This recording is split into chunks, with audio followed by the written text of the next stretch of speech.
of the systems that we are using, to grant state benefits. And I talk about the use of technology here, and perhaps I'm not sure how far along we are in terms of replacing the manual system that I believe is used in the ministry by a biometric system, to allow a seamless transition and to allow the, transparency and proper allocation of food cards and so on. So again, this is an area where the technology can assist us.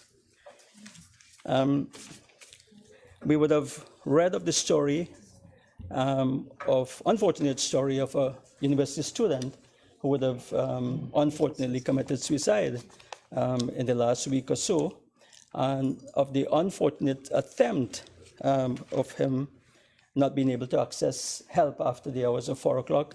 And I am told that the funding was not given to the Lifeline program. But again, I would want the government to correct that, to tell me that that is not true. Because if that was so, it would be very, very unfortunate. Because we really can't have a service like that. What steps have been taken. We cannot have a service like that not being available, after 4 p.m. So we look forward to those answers. The whole issue of CPEP was mentioned and so on.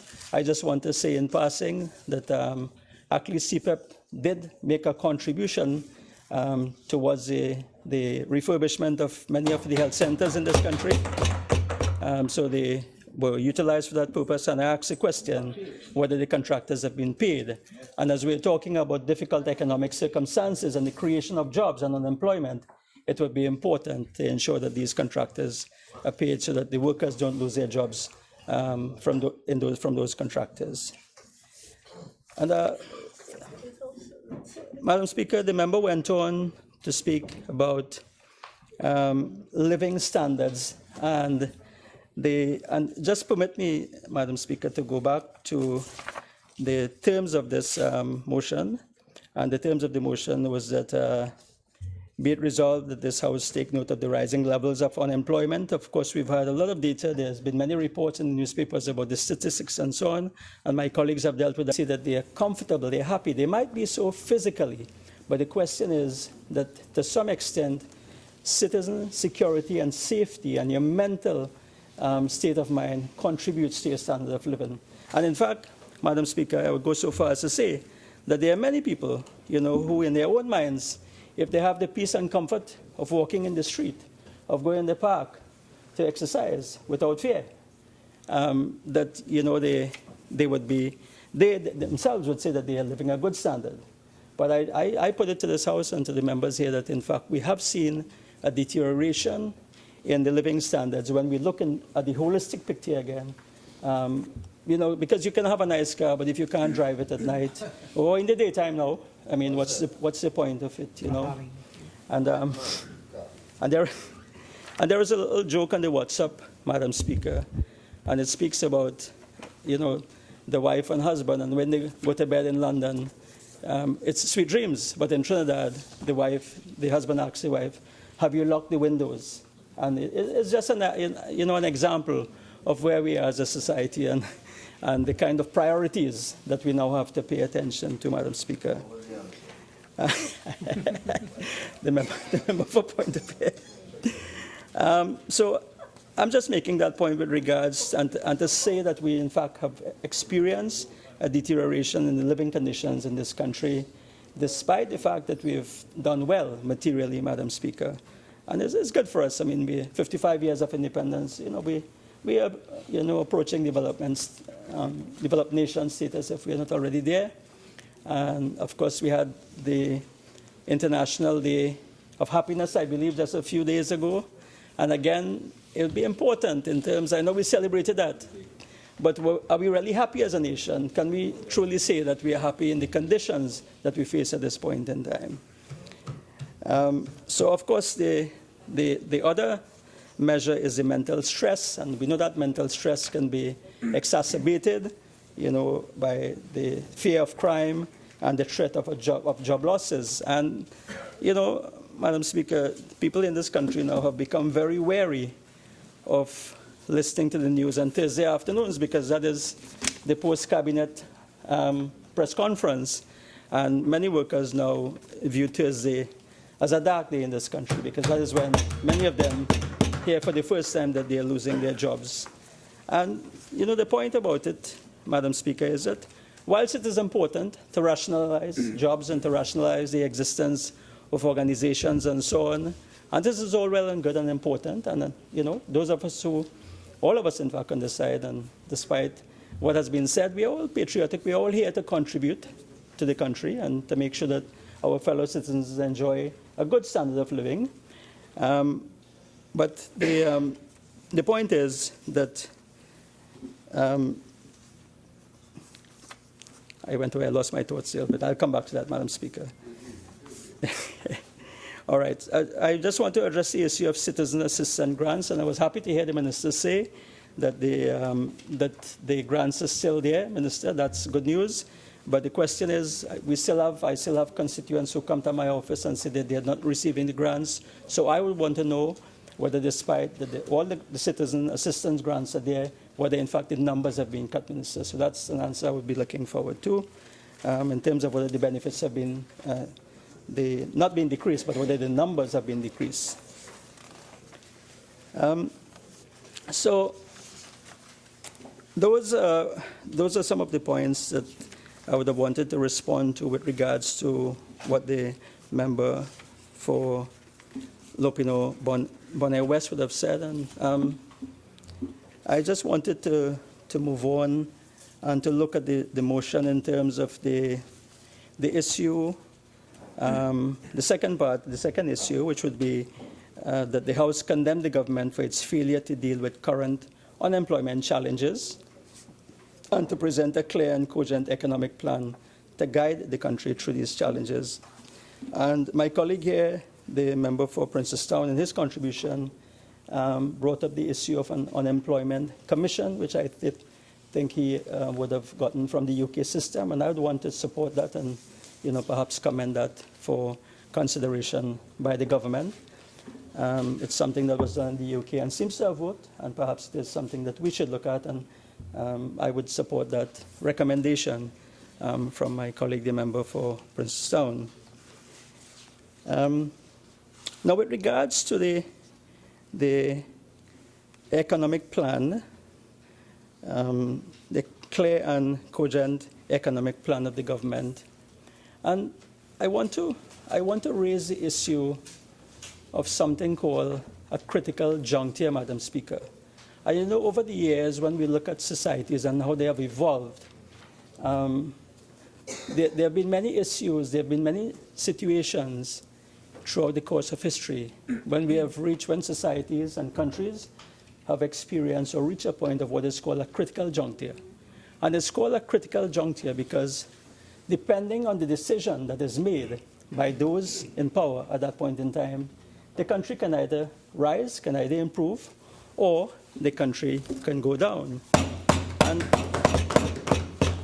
I put it to you, Madam Speaker, that we in Trinidad and Tobago we are experiencing this economic downturn can be looked at and viewed as a critical juncture. And I just want to give a few examples to make the point of how these things work and how they're looked at. And if we go back to the 14th century and we look at the bubonic plague, the Black Death, and it's important to learn from history. And of course, my friend Moruga Tablan will know what I'm speaking about, being the historian that he is. But the thing about it is that the effect of the Black Death or the bubonic plague, which killed millions of people in Europe, had an entirely different effect on England as compared to Europe. And it may have been due to geographical circumstances. Perhaps it was easier to spread in the continent of Europe because it's landlocked. And Britain, UK may have been spared because of the sea. But that may have been one issue. But another perhaps important issue would have been the reaction of the people to this challenge that they face. But we look at it. We read about it. We can talk about it. The other critical juncture I mentioned here would be the issue of the Glorious Revolution and the establishment of the Parliament. And this pertains to us in the UK in thereabouts, 1688, thereabouts.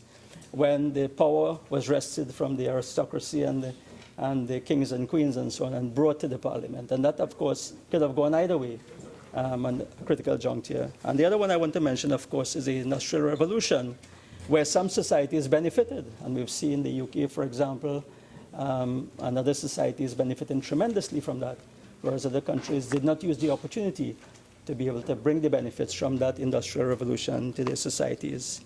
And last but not least, I want to refer to what's commonly called the New Deal, which happened under the watch of President Roosevelt in about 1933, and that would have followed the 1929 Great Depression. And again, the United States had a challenge there on their hands in terms of how would they deal with this. And I commend the steps that the U.S. government would have taken, Madam Speaker, at that time. And I encourage the Minister of Finance and my friend, my own MP from San Fernando West, to look at that and see whether there are not some lessons that can be learned from that.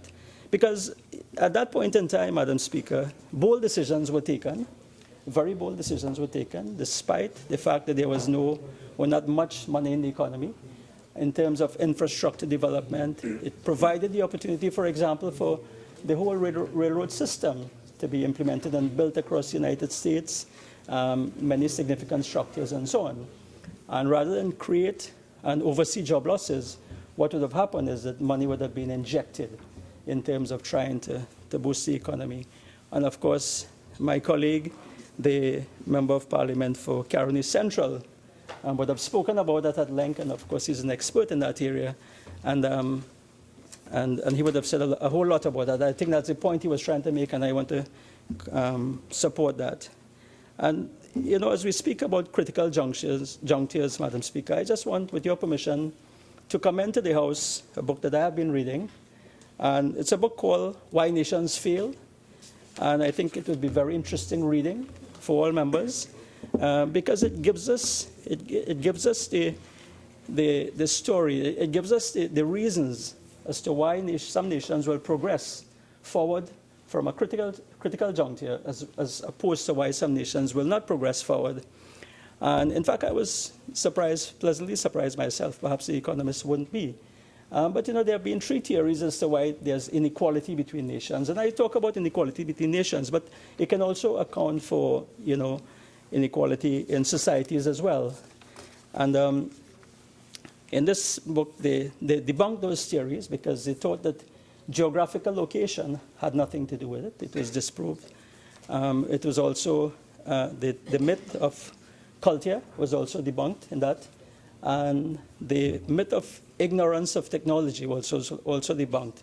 And it came down to looking at which societies adapted what are called inclusive institutions as opposed to extractive institutions. But I leave that debate open, and my colleague from Muruga Tablan is nothing. I'm sure he's know what I'm speaking about.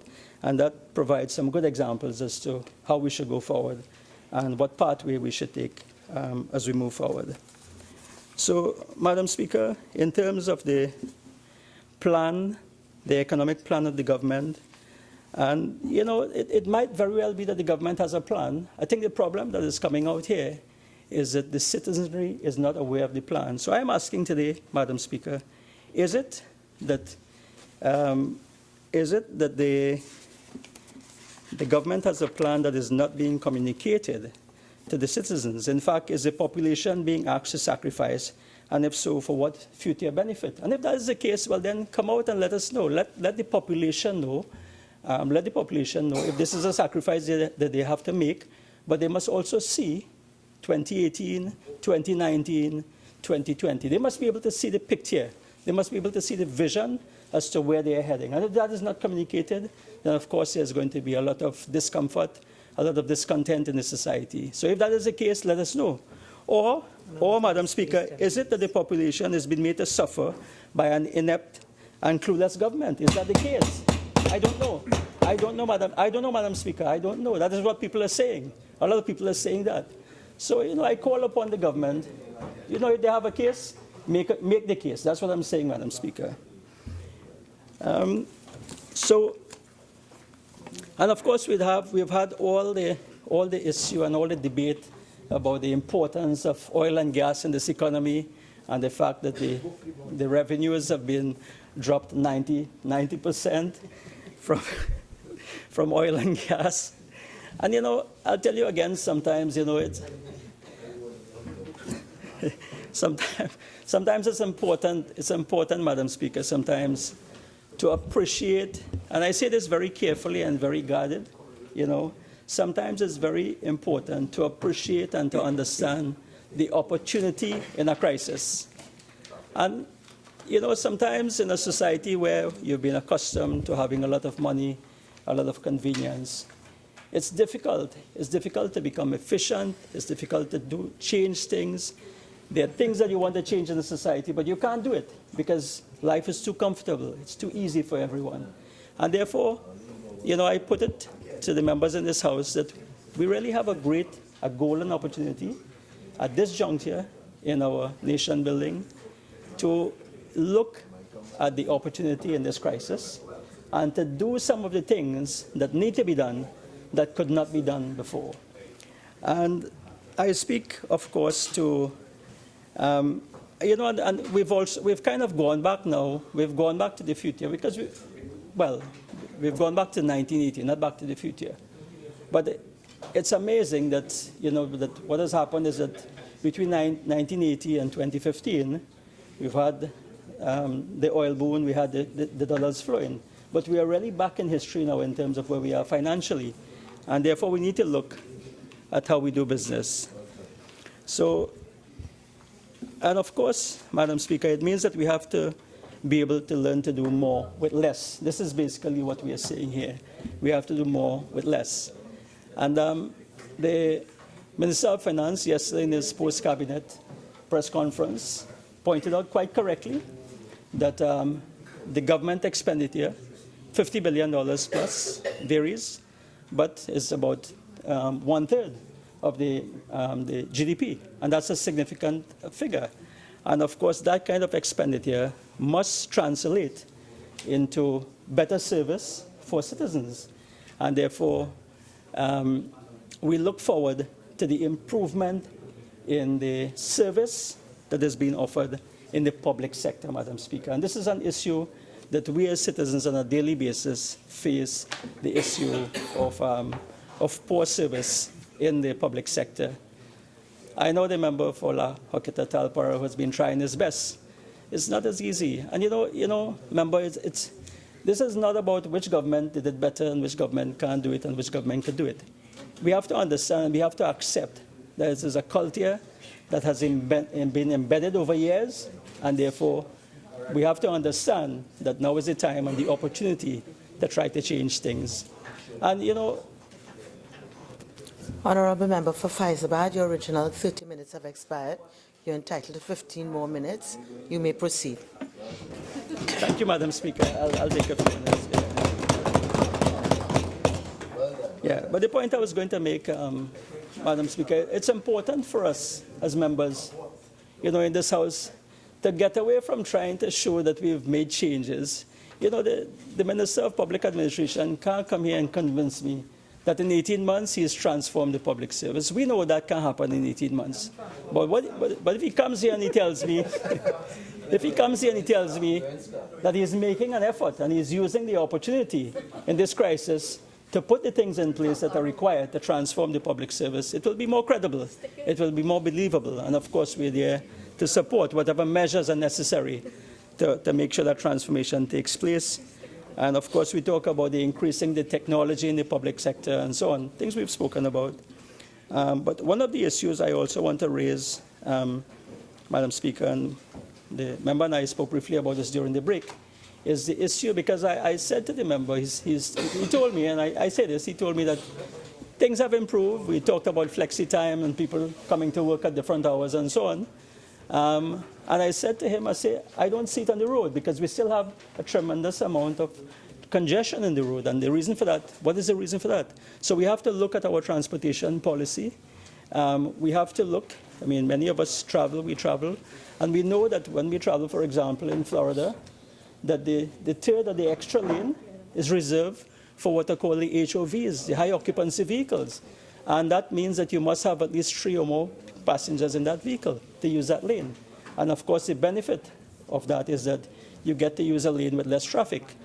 So, perhaps the lane from Chaguanas, that third lane from Chaguanas into Port of Spain, is something that could be looked at as, as a high occupancy vehicle lane, and something that could help to cut the traffic down into Port of Spain. Just a suggestion, something to look at. Small measures that are not going to cost anything at all, with great convenience for citizens. And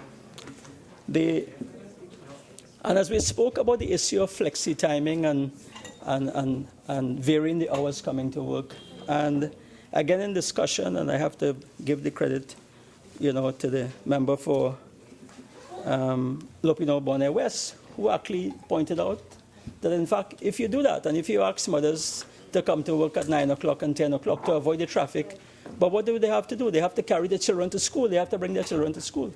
So they come in at 9 o'clock, still means they will come at 8 o'clock. So then do we look at providing, facilities for the children? Or do we look at a busing system as we have available in some other countries? But of course, the whole issue of the safety of children, and how they will be cared for and looked after and so on in public transportation comes into play. But that's something that perhaps the government could look at. Madam Speaker, I also heard a statement from the Member of Parliament for the Gomartin Northeast. Yes, I'm sorry he's not here to respond. was he put out, member? Oh, I wasn't aware. but Madam Speaker, yeah, and he spoke about the capacity. He spoke about the capacity of the public sector to spend $60 billion, and he said, and he believed that in this country we do not have the capacity to spend $60 billion.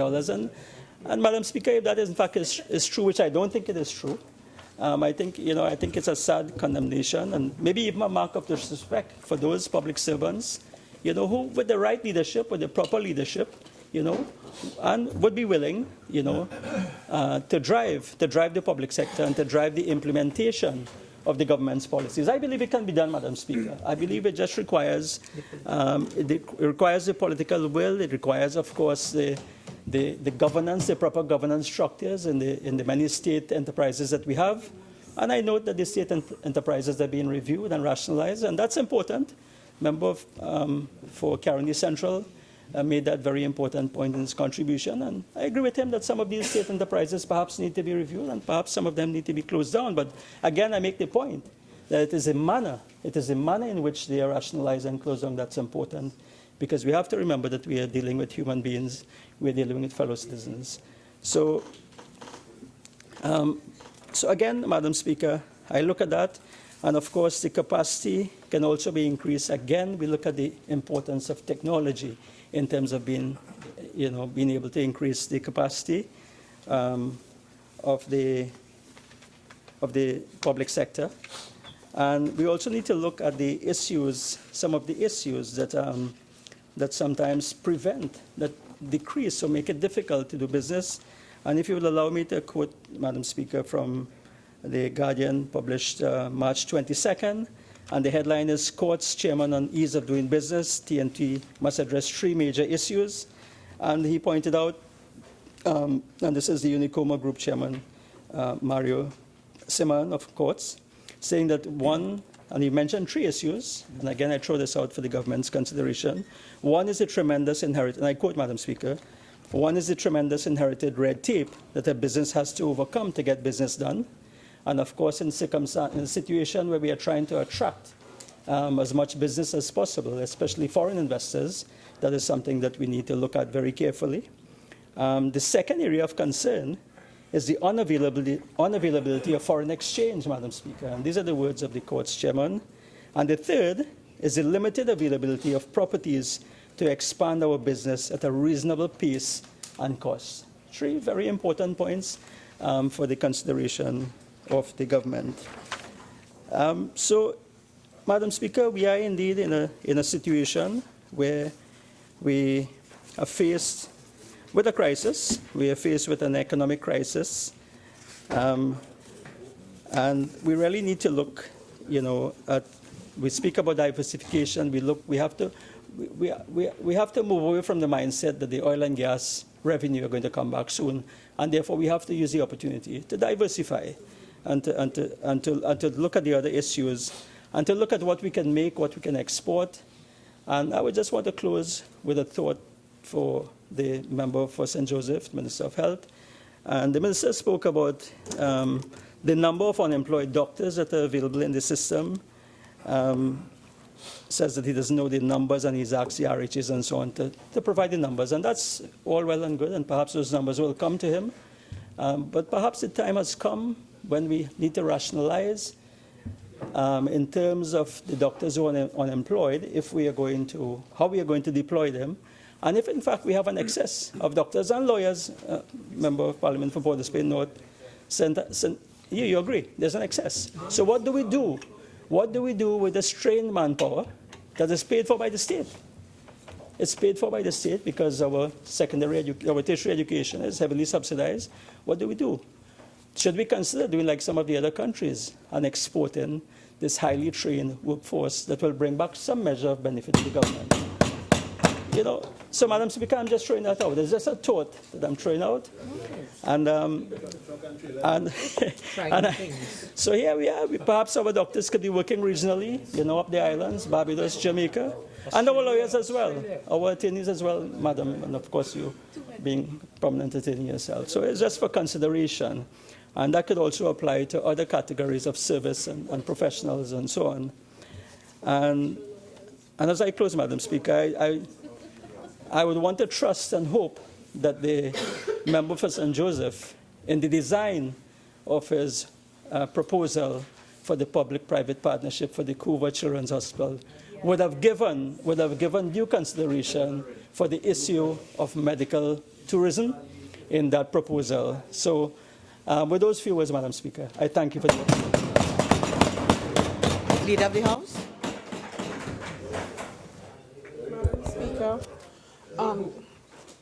Madam Speaker, before I move the adjournment, will we be having the greetings? You could move it and then you will? Yes, all right, thank you question. very kindly for your direction. Madam Speaker, I beg to move that this House to now adjourn to April 5th, Wednesday, April 5th at 1:30 p.m., at which time we will continue debate on the marriage bill. Yeah. Thank you very kindly. Honourable members, before I put the question of the adjournment to the House, I'm sure members are aware that next week we will be celebrating Spiritual Shouter Baptist Liberation Day. I will now call upon members to express greetings on the occasion of Spiritual Shouter Baptist Liberation Day 2017. Member for Muruga Tibalan.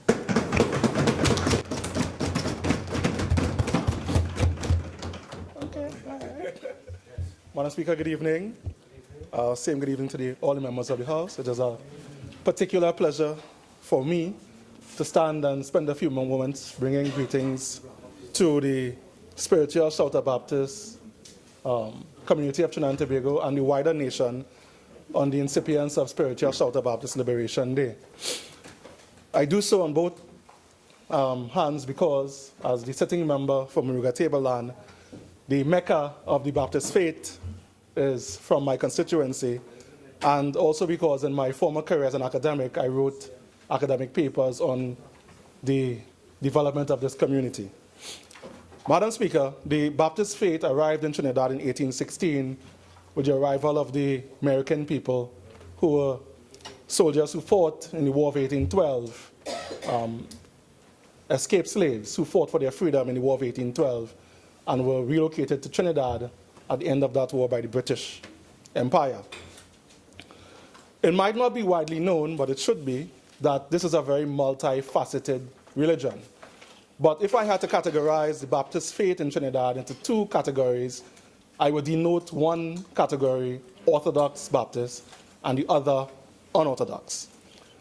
Simply because within 3 decades of their arrival in Trinidad, there was a clash of universes, a meeting of worlds, because the London Baptist Society came to Trinidad to minister to them.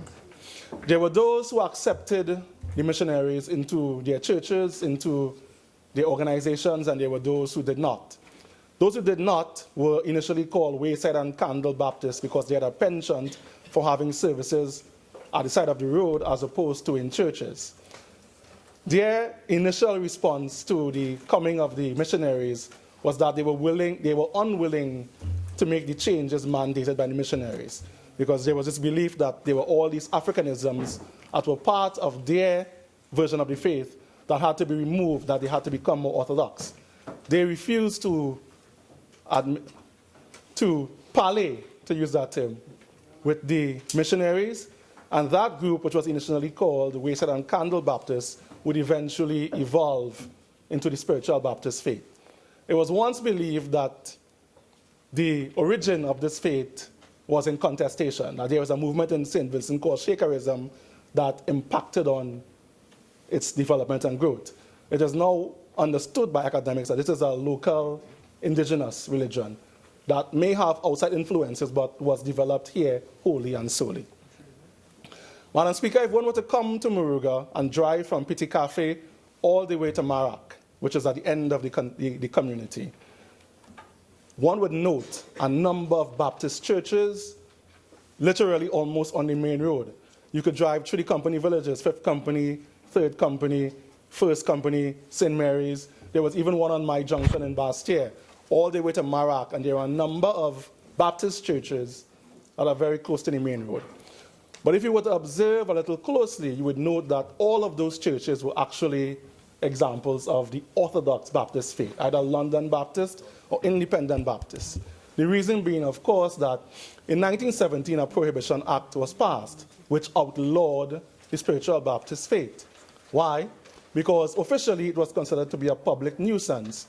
But the real reason was because colonial government in Trinidad, Crown colony government, tended to view any religion, any cultural expression that was decidedly Afrocentric as a threat to the nation.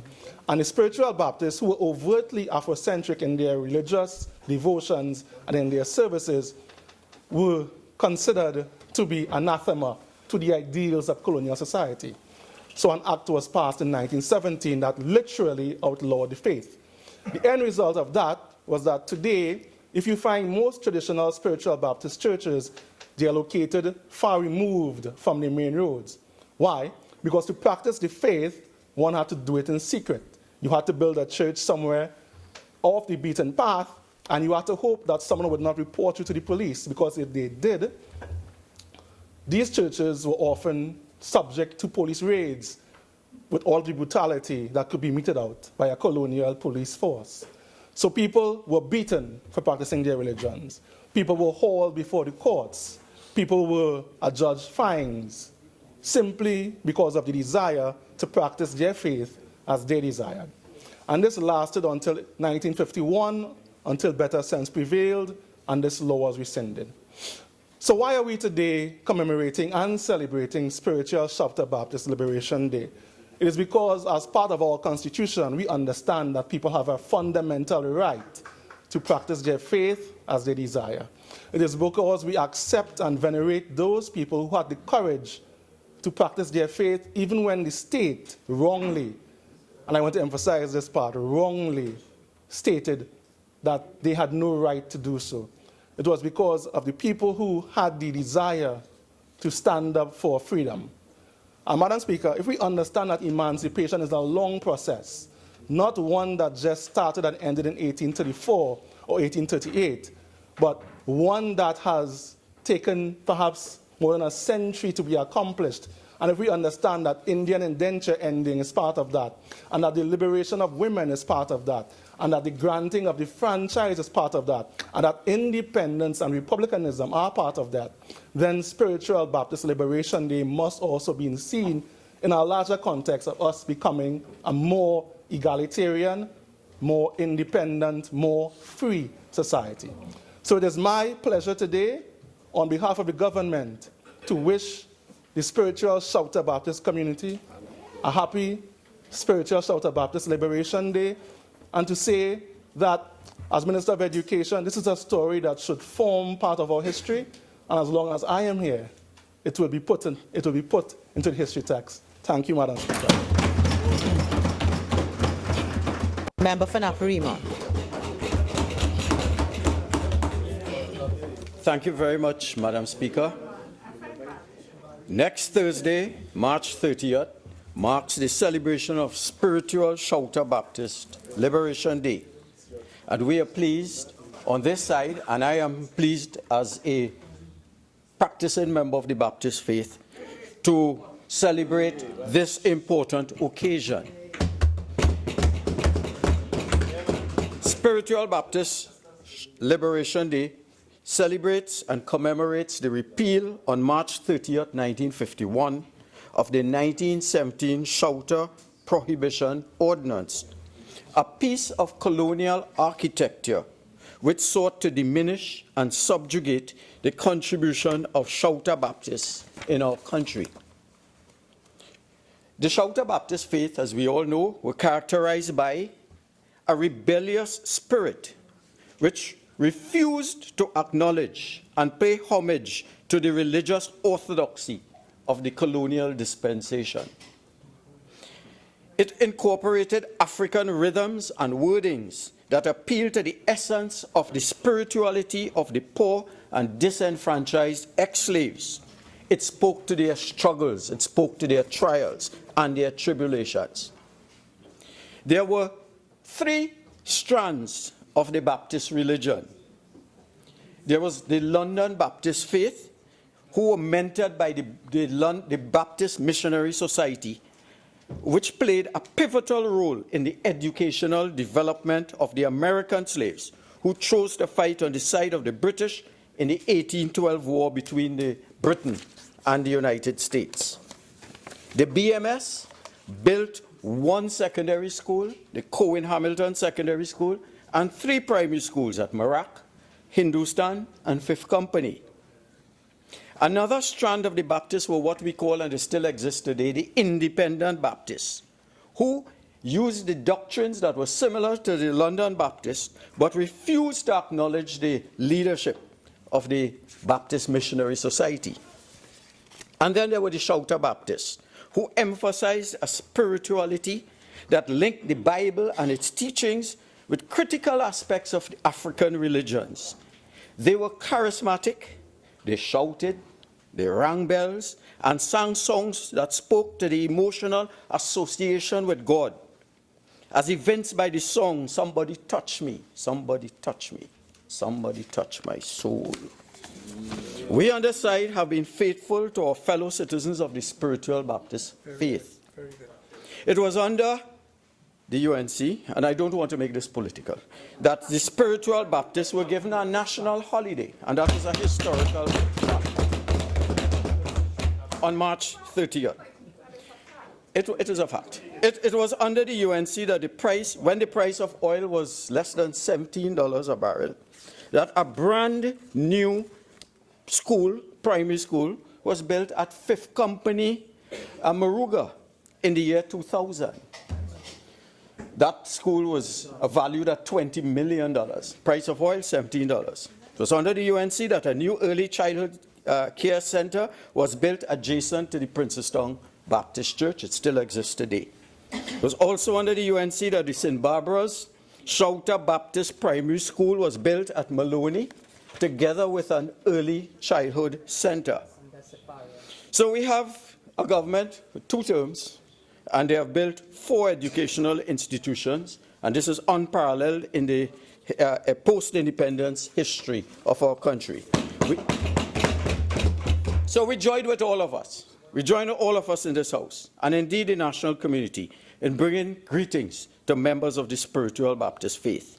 It is our hope that they will develop, record their tenets of their faith that they will be assisted to develop seminaries to give a certain credence and legitimacy to the Baptist faith, that they will evangelize, that they'll go into Judea, Samaria, and the uttermost parts of Trinidad and Tobago, and evangelize our country, and assist in the spiritual resurgence so necessary for the development of our country and the challenges we face at this time. Madam Speaker, I am honored to be part of this celebration of the spiritual Baptists. We wish them well, and we on both sides of the House, we will do all in our power to ensure that they play their rightful role in the development of our country. Thank you. Well said.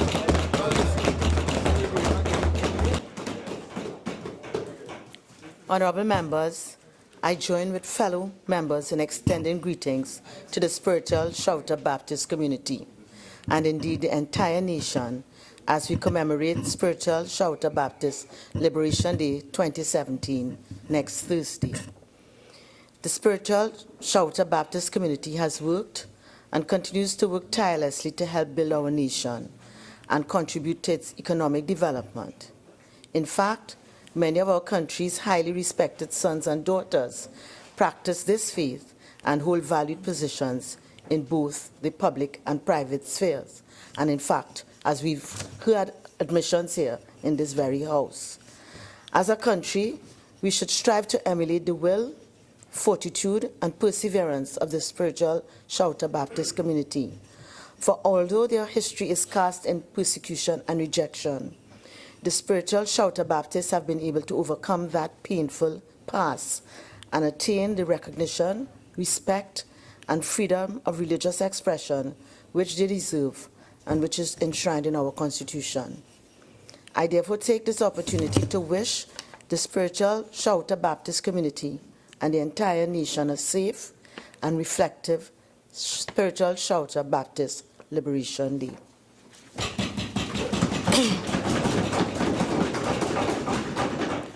Honorable members, the question is that this House do now adjourn to Wednesday, 5th April 2017 at 1:30 p.m. All in favor say aye. Aye. Any against? The ayes have it. This House now stands adjourned to Wednesday, 5th April 2017 at 1:30 p.m.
This has been a presentation of the Parliament Channel and Parliament Radio 105.5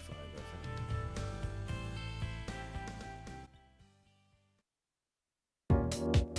Follow the Parliament of Trinidad and Tobago on Twitter